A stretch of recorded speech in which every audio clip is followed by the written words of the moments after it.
जे गगन में बहके पवन में हर एक मन में सद्भावना। नमस्कार।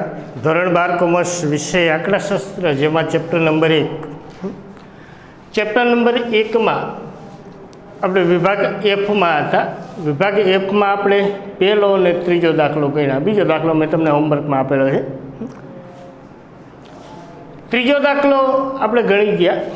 પાછા ચોથો દાખલો એ હોમવર્કમાં છે. ચોથો દાખલા કારણ કે એમાં નથી કોઈ એકમ, સીધો જ તમારે 1000 ને 1101 મેળવી લો એટલે તમને લાસ્ટ યર પાસે અને ફીચરનો મળી જાય સીધો જ.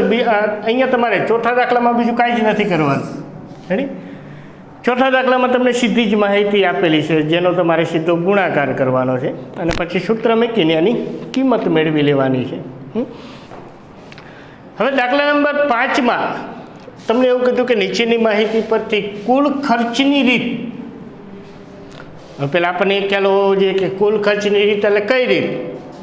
કાં તો લાસ્ટ યરની રીત ને કાં તો પાસેની રીત. પણ જો આધાર વર્ષની બે માહિતી હોય તો લાસ્ટ યરની રીત લેવાય અને ચાલુ વર્ષની બે માહિતી હોય તો પાસેની રીત લેવાય. તો અહીંયા 2013 આધાર વર્ષ છે. આધાર વર્ષની બે માહિતી છે એટલે એક તો લાસ્ટ યરની રીતે સૂચકાંક શોધવાનો થાય. બીજું તમને કૌટુંબિક બજેટની રીત કીધી. બે રીતે અહીંયા દાખલો ગણવાનો છે. એક કુલ ખર્ચની રીતે અને બીજું કૌટુંબિક બજેટની રીત. કુલ ખર્ચની રીત એટલે લાસ્ટ યરને કાં તો પાસેની રીત. પણ મેં તમને કીધું એમ કે આધાર વર્ષની બે માહિતી હોય તો લાસ્ટ યર મળે અને જો ચાલુ વર્ષની અહીંયા 2015ની બે માહિતી હોય તો તમને પાસે ન મળે. એટલે કુલ ખર્ચની રીત એટલે ધ્યાન રાખજો લાસ્ટ યર અથવા તો પાસેની રીત. પણ માહિતીને આધારે બેમાંથી એક મેળવવાની હોય. પછી કૌટુંબિક બજેટની રીત કરું તો કૌટુંબિક બજેટની રીત એટલે જીવન નિર્વાહનો સૂચકાંક. જીવન નિર્વાહનો સૂચકાંક. રેડી? એટલે ધ્યાન રાખજો. તો આપણે એક તો લાસ્ટ યરની રીતે અને બીજું જીવન નિર્વાહનો સૂચકાંક માટે. તો અહીંયા લાસ્ટ યર માટે 1000ની જરૂર પડશે અને જીવન નિર્વાહના સૂચકાંક માટે આપણે I અને W આ બે વસ્તુની જરૂર પડે. તો પહેલાં આપણે લાસ્ટ યર માટેની આપણે ગણતરી કરી નાખીએ, એટલે કે કુલ ખર્ચ માટેની આપણે ગણતરી કરી નાખીએ. તો કુલ ખર્ચની રીત માટે આપણે ગણતરી કરી નાખીએ. પણ જ્યારે તમને એકમનું કોલમ આપેલું હોય ત્યારે મેં તમને કઈ બે બાબતો ધ્યાનમાં રાખવાની કીધી છે? એક તો એકમો સમાન, એક તો એકમ સમાન પહેલાં, અને બીજી વસ્તુ ભાવ એક એકમનો લેવો.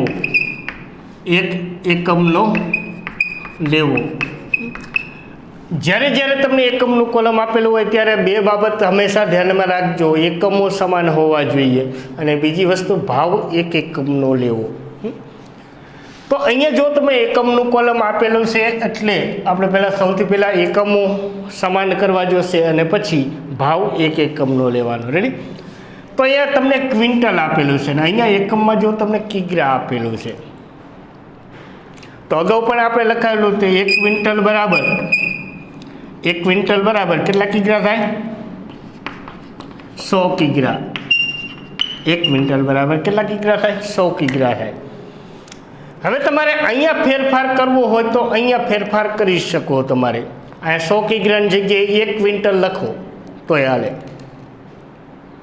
અહીંયા 100 કિગ્રાની જગ્યાએ 100 કિગ્રા બરાબર 1 ક્વિન્ટલ થાય તો અહીં 1 ક્વિન્ટલ લખી શકો તમે. આ 100 કિગ્રાની જગ્યાએ શું લખી શકો? 1 ક્વિન્ટલ. અને એવું ન કરવું હોય અને અહીંયા તમારે ક્વિન્ટલની જગ્યાએ બદલાવવું હોય તોય બદલાવી શકો. બે જગ્યાએ તમે ફેરફાર કરી શકો, એવું ફરજિયાત નથી. એટલે ધ્યાન રાખજો. પણ અહીંયા આંકડાને જો અહીંયા 1 ક્વિન્ટલ કરશું તો આંકડા એમનેમ જ રહેશે. તો 1800 સાથે ગુણવાન થશે. એવું કરવું હોય તો એવું કરો, કંઈ પ્રશ્ન નથી. બે જગ્યાએ પૂર્ણ આંકડો જ આવે છે, બે જગ્યાએ ફેરફાર કરી શકો. પણ આ ક્વિન્ટલની જગ્યાએ સામાન્ય રીતે આપણે કિગ્રામાં ફેરવી નાખીએ તો આ ક્વિન્ટલ લખ્યું છે, અહીંયા મારે લખવું છે 100 કિગ્રા.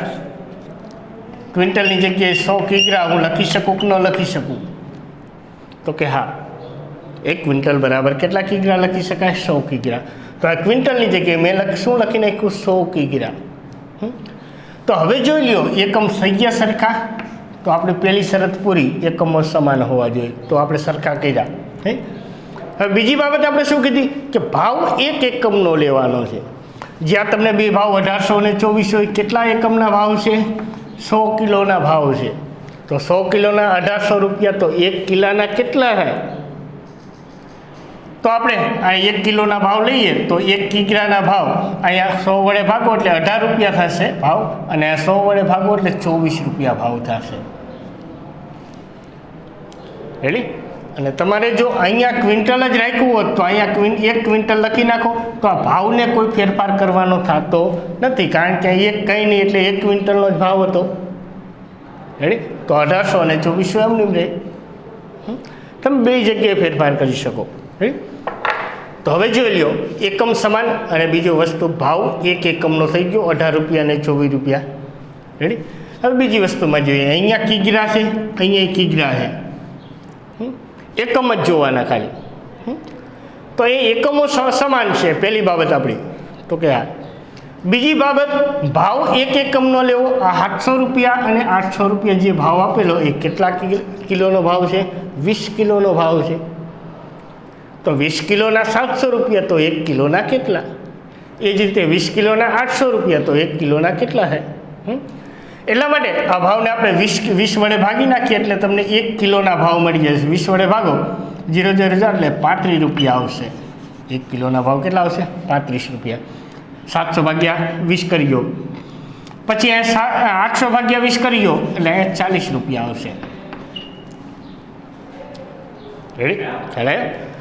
1 કિલો અહીંયા એકમ સમાન થઈ ગયા અને ભાવ એક એકમના લઈ ગયા. હવે ત્રીજો, અહીંયા કિગ્રા, અહીંયા કિગ્રા, ખાંડનો એકમ કિગ્રા જ છે. રેડી? અહીંયા જો આગળ કંઈ આંકડો નથી એટલે 1 કિગ્રાના તમને ભાવ 30 અને 36 આપેલા છે, કોઈ પ્રશ્ન નથી. રેડી? અને આમાં બધું કમ્પ્લેટ હતું, એકમય સમાન હતા અને કંઈ નહીં એટલે 1 કિગ્રાના જ ભાવ હતા. ઓકે, અહીંયા કિગ્રા, અહીંયા કિગ્રા, એકમો સરખા જ છે અને અહીંયા કંઈ નહીં એટલે 1 કિગ્રાના તમને ભાવ આપેલા 108 ને 120. રેડી? એટલે અહીંયા કોઈ પ્રશ્ન નથી. હવે જો અહીંયા કિગ્રા છે, અહીંયા કિગ્રા, એકમો સરખા જ છે. એકમો અહીંયા કિગ્રા, એકમો સરખા જ છે. પણ હવે બીજી શરત, ભાવ એક એકમનો લેવાનો છે. જો અહીંયા તમને 2024 રૂપિયા જે આપેલા છે એ કેટલા એકમનો ભાવ છે? 20 કિલોનો ભાવ છે. તો આપણે લેવાનો છે એક એકમનો, તો આને 20 વડે ભાગી નાખો એટલે 1 કિલોનો ભાવ તમને મળી જશે. તો 1 કિગ્રા બરાબર 20 વડે ભાગી નાખો એટલે અહીંયા 20 વડે ભાગી નાખો એટલે અહીંયા 100 રૂપિયા આવશે, અને આને 20 વડે ભાગી નાખો એટલે 120 રૂપિયા આવશે. 2400 ભાગ્યા 20 કરો, 120. રેડી? તો એકમ સમાન થઈ ગયા અને ભાવ 1 કિલોનો થઈ ગયા. અહીંયા કિગ્રા, એકમો સરખા જ છે અને કંઈ નહીં એટલે 1 કિલોનો જ તમને ભાવ આપેલો છે. રેડી? તો આ કોષ્ટક આપણા માટે મહત્ત્વની વસ્તુ છે. જો આ વસ્તુ તમને ફેરવતા આવડે તો બાકીનું આપણા માટે હવે બીજું કાંઈ નથી. કઈ બાબત માટે શું જોઈએ એ જ વસ્તુ નક્કી કરવાની છે. પણ આ એકમને જો ફેરવતા ન આવડ્યું તો બાકીનું પાછળ તમારે ખોટું જ પડે, ગમે એ રીતે તમે ગણતરી કરો. એટલે ખાસ આ ફેરવતી વખતે ખાસ ધ્યાનમાં રાખવાનું. હવે સંજ્ઞા આપી દઈએ, જથ્થો અથવા વપરાશને શું કહેવાય? ક્વોન્ટિટી એટલે જથ્થો. ભાવ એટલે પી, પ્રાઇસ. ભાવ એટલે પી, પ્રાઇસ. 2013 આધાર વર્ષની માહિતી અહીંયા 00 સંજ્ઞા આપી દો. 2013 આધાર વર્ષ હતા એટલે 00, અને 2015 ચાલુ વર્ષ એટલે અહીંયા 1 સંજ્ઞા આપી દો. રેડી? પહેલાં ભાવ અને જથ્થાની સંજ્ઞા આપી દો, પછી આધાર વર્ષની માહિતી અહીંયા 0 સંજ્ઞા આપો, અને ચાલુ વર્ષની માહિતી અહીંયા 1 સંજ્ઞા આપો. હવે આપણે પહેલાં લેવાની છે કુલ ખર્ચની રીત. કુલ ખર્ચની રીત એટલે અહીંયા જોઈ લો કે અહીંયા આધાર વર્ષની બે માહિતી છે, એટલે કઈ રીત? લાસ્ટ પેયરની રીત. તો લાસ્ટ પેયરની રીત માટે આપણે કેટલાની જરૂર પડશે? તો કે 1000ની. લાસ્ટ પેયર માટે કેટલાની જરૂર પડે? 1000ની. તમે 1000 મેળવી લો એટલે તમને એના ઉપરથી લાસ્ટ પેયરનો સૂચકાંક મળી જાય. રેડી? ચલો ગણતરી કરીએ. તો હવે P1 Q0, P1 એટલે આ, Q0 એટલે આ, 24 ગુણ્યા 100 એટલે કેટલા થશે? 2400 થશે. રેડી? ગુણાકાર કરતા જાઓ, 40 ગુણ્યા 40 એટલે 1600 આવશે. રેડી? પછી 40 ગુણ્યા 36 કરો, 0 ના 0, 4 છક 24, વિધા પેઢી 2, 4 તરી 12 ને 2 14, એટલે 1440 આવશે. પછી એ 60 ગુણ્યા 120 કરો, 12 છક ને 72, એટલે 7200 આવશે. પછી 40 ગુણ્યા 120 કરો, 12 ચોક ને 48, 20, એટલે 4800 આવશે. પછી 36 ગુણ્યા 48 તમે કરજો, એટલે 36 ગુણ્યા 48 તમે કરશો એટલે એ તમારે આવશે 17,280 એનો ગુણાકાર આવશે. 17,280, 36 ગુણ્યા 480. પછી P0 Q0, P0 એટલે આ અને Q0 એટલે આ બેનો ગુણાકાર કરતા જાઓ, 18 ગુણ્યા 100 એટલે 1800. પછી 35 ગુણ્યા 40, 1 0, 4 25, વિધા પેઢી 2, 4 તરી 12 ને 2 14, એટલે 1400 આવશે. પછી એ જ રીતે 4 તરી 12 એટલે 1200 આનો ગુણાકાર થશે. પછી 60 ગુણ્યા 108, તો 60 ગુણ્યા 1 પહેલાં 0 મૂકી દો, 6 ને 0, 6 અઠાને 48 અને 6 એકા 6, 6448 આનો ગુણાકાર થશે. 0 ને 0, 6 અઠા 48 અને 6 એકા 6, 6480 આવશે. પછી 40 ગુણ્યા 100 એટલે 4000 આવશે.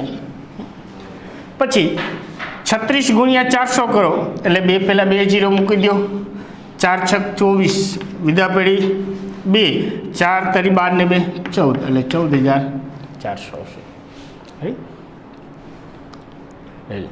પછી આ બેના ટોટલ કરીએ તો પહેલાંનો તમારો ટોટલ આવશે 34,720, આનો ટોટલ આવશે 34,720. હવે બીજાનો ટોટલ કરી લો. હવે P0 Q0 ટોટલ કરો, 29,280 એનો ટોટલ થશે. રાઈટ.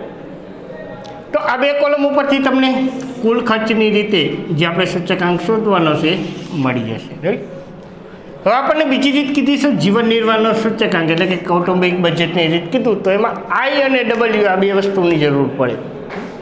કોઈ પણ સંજોગોમાં તમને I અને W આ બે વસ્તુ હોય તો જ તમે કૌટુંબિક બજેટની રીતે શોધી શકો. તો I એટલે સૂચકાંક, એનું સૂચકાંકનું સૂત્ર શું? P1/P0 ગુણ્યા 100. એટલે કે ચાલુ વર્ષનો ભાવ છેદમાં આધાર વર્ષનો ભાવ ગુણ્યા 100 કરો એટલે તમને સૂચકાંક મળતા જશે. તો મેળવતા જે આપણને 2 વર્ષના ભાવ આપેલા છે, આ ચાલુ વર્ષનો ભાવ અને આધાર વર્ષનો ભાવ 24/18 ગુણ્યા 100, 24/18 ગુણ્યા 100 કરો.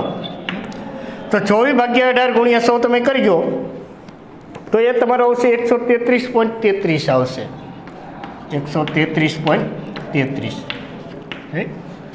પછી એ જ રીતે ચાલુ વર્ષનો ભાવ છે આધાર વર્ષનો ભાવ 40/35 ગુણ્યા 100, 40/35 ગુણ્યા 100. તમે 40/35 ગુણ્યા 100 કરશો એટલે એનો તમારે આવશે સૂચકાંક 114.29 આવશે. 114.29. આને થોડો આગળ લઈએ. 114.29 આવશે. પછી એ જ રીતે 36/30 ગુણ્યા 100, 36/30 ગુણ્યા 100. તમે 36 ગુણ્યા 100/30 કરો અથવા 36/30 ગુણ્યા 100 કરશો એટલે એનો તમારે આંકડો આવશે 120 આવશે. 120. એ જ રીતે 120/108 ગુણ્યા 100, 120/108 ગુણ્યા 100. તો 120 ગુણ્યા 100/108 કરશો એટલે એનો તમારો જવાબ આવશે 111.11 આવશે. 111.11. પછી 120/100 ગુણ્યા 100 ગુણ્યા 100 એટલે આવશે 120 આવશે. પછી 480/400, 480/400 ગુણ્યા 100, 2 0 જતા જાય, 4 વડે ભાગો એટલે 12 ચોક 48 એટલે 120 આનો સોરી 4 એકા 4, 4 દુ 8 0, 120 આવશે. રેડી. તો આ તમને I મળી ગયા. તો હજી આપણે W મેળવવાનો રહ્યો. તો W એટલે શું થાય તો ડબલ્યુના અર્થ થાય ભાર, વેઇટેજ. ડબલ્યુનો અર્થ થાય ભાર એટલે વેઇટેજ. ભાર આપેલો હોય તો હાલે, પ્રમાણ આપેલું હોય તો હાલે, ખર્ચના ટકા આપેલા હોય તો હાલે, અથવા P0Q0ના ગુણાકારને શું કહેવાય? ડબલ્યુ કહેવાય. તો અહીંયાથી જે તમારી રીતની ગણતરી જે થાય છે એ કૌટુંબિક બજેટની રીત છે. કૌટુંબિક બજેટની રીત, જેને આપણે જીવન નિર્વાહનો સૂચકાંક પણ કહી શકીએ. તો આપણે આઈ મળી ગયો. હવે ડબલ્યુ એટલે શું? તો કે ભાર. તો આપણને કે ભાર તો આપેલો નથી, પ્રમાણ નથી આપેલું ક્યાંય. તો ભાર કે પ્રમાણ ન આપેલું હોય તો P0Q0 એટલે કે આધાર વર્ષના કુલ ખર્ચને શું કહેવાય? ડબલ્યુ કહેવાય. તો હવે આઈ અને ડબલ્યુનો ગુણાકાર કરતા જાઓ. આઈ ગુણ્યા ડબલ્યુ એટલે તમને આઈ ડબલ્યુ મળી જશે. તો 1800 ગુણ્યા 133.33 તમે કરશો એટલે એનો ગુણાકાર આવશે તમારે 23,999.4 આવશે. 23,999.4 આવશે.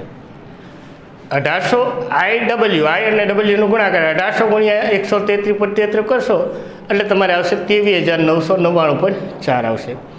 પછી એ જ રીતે 1400 ગુણ્યા 114.29 કરશો એટલે એનો તમારે જવાબ આવશે 1,60,006 આવશે. 1,60,006 અહીં સુધી 2,39,994 પોઈન્ટ નથી વચ્ચે. પછી એ જ રીતે 1200 ગુણ્યા 120, 12 144 ને 2 ને 1 3 0, 1 2 અને 3 0 એટલે 1,44,000 આવશે. પછી 6480 ગુણ્યા 111.11 કરો એટલે એનો તમારે ગુણાકાર આવશે 7,19,992.8. 7,19,992.8 આવશે બેનો ગુણાકાર. પછી એ જ રીતે 4000 ગુણ્યા 120 કરો એટલે 12 ચોકને 48 ને 4 મીંડા એટલે 4,80,000 આવશે. પછી 14,400 ગુણ્યા 120 કરજો એટલે બેનો ગુણાકાર આવશે તમારે 17,28,000 આવશે. 17,28,000 અને આનો આ ટોટલ તમે કરશો એટલે એનો જવાબ આવશે 34,71,992.8.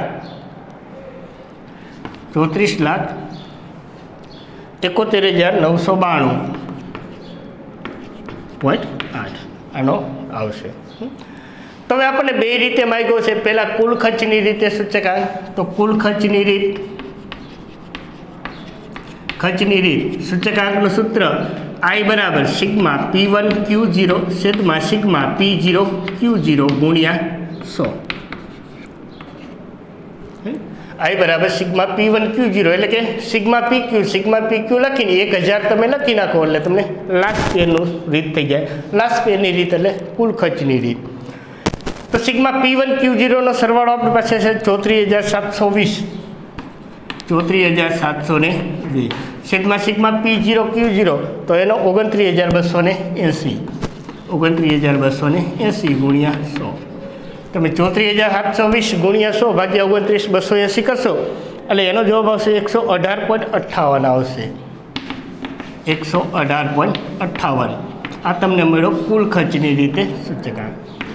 હવે બીજી રીત તમને કીધી છે કૌટુંબિક બજેટની રીત. તો કૌટુંબિક બજેટની રીત માટે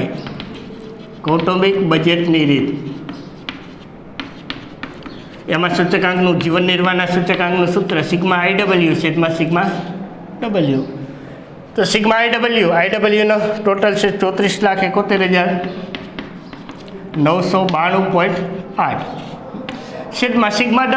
તો Wનો સરવાળો અહીંયા આપણે કરેલો 29,280. હવે આનો તમે ભાગાકાર કરશો એટલે એનો પણ એટલો જ આવશે 118.58. તો આપણે એનો શું તમે મંતવ્ય જણાવશો? તો કે બે રીતે સૂચકાંક સરખા જ આવે છે. તો આ હતા આપણે દાખલા નંબર 5.